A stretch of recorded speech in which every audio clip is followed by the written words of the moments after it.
So, how hungry are you for the things of God? Blessed are those who hunger and thirst for righteousness, for they shall be filled. Next, on So What?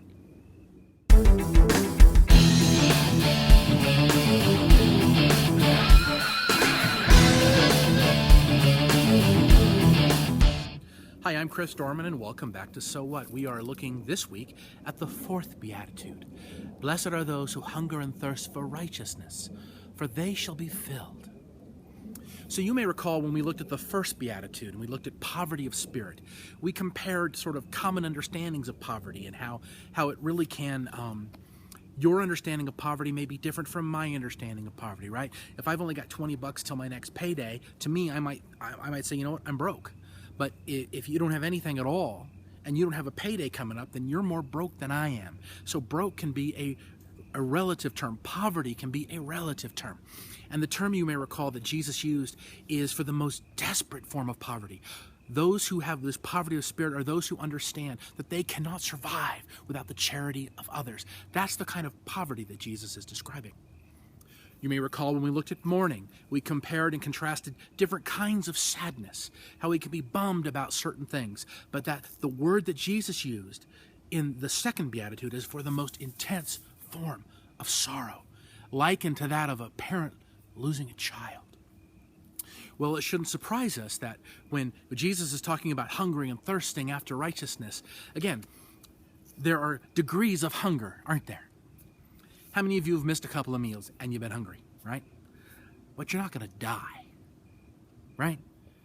Jesus is describing someone who, if they don't get something to eat, if they don't get something to drink, they're going to die. They are that desperate. They are that hungry. Jesus is talking about that kind of desperation. Without food, without water, this person will die. This person hungers and thirsts for righteousness. This person hungers and thirsts, desires, has this strong, overarching desire, this all-consuming passion for the things of Christ, that they want to see Christ formed in them. That is the righteousness that they seek, that they are desperate for.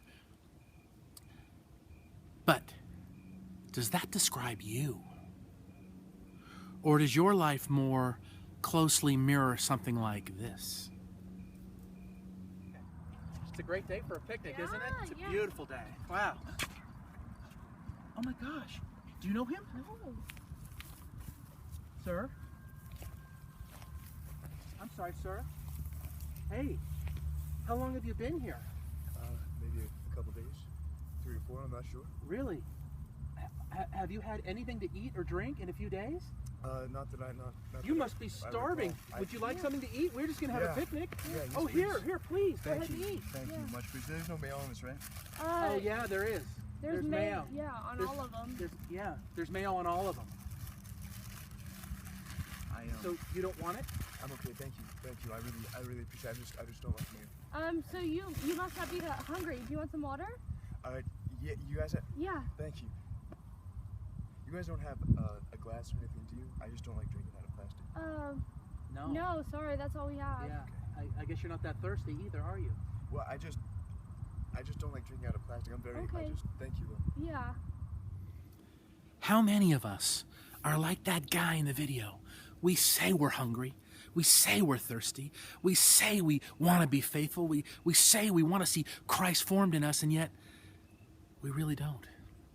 We really, really, really aren't that eager to do what is necessary.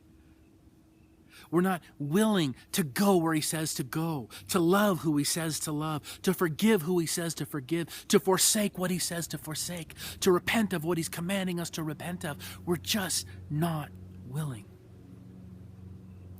And we wonder why we're not satisfied.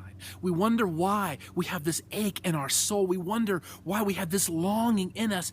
Beloved, only those who hunger and thirst for righteousness are promised satisfaction. Do you hunger and thirst to see Christ formed in you? Like someone on the edge of death who'll take any water, who'll take any food, whatever it takes, because they'll die without it. Do you come to the scriptures that way? Do you approach your relationship with your Lord in that way? If not, you do not hunger and thirst for righteousness, and therefore you will not be filled. You will not be satisfied. Augustine said, Lord, you have made us for thyself, and our hearts are restless till they find their rest in thee. Jesus is saying you can have no rest. You will not be satisfied. You will not be filled. Jesus is telling us if he is not your overarching passion, not once in a while, not on Sundays, but every day. Remember what we said a few weeks back when Christ calls a man. He bids him come and die. And that is the Christian life, death to self. Why? That we can hunger and thirst for him. But that requires something of us. It requires our very life. That his life may be lived through us for his glory. Is that your desire? Is it your overarching desire? Is it? If it is, you are promised to be filled.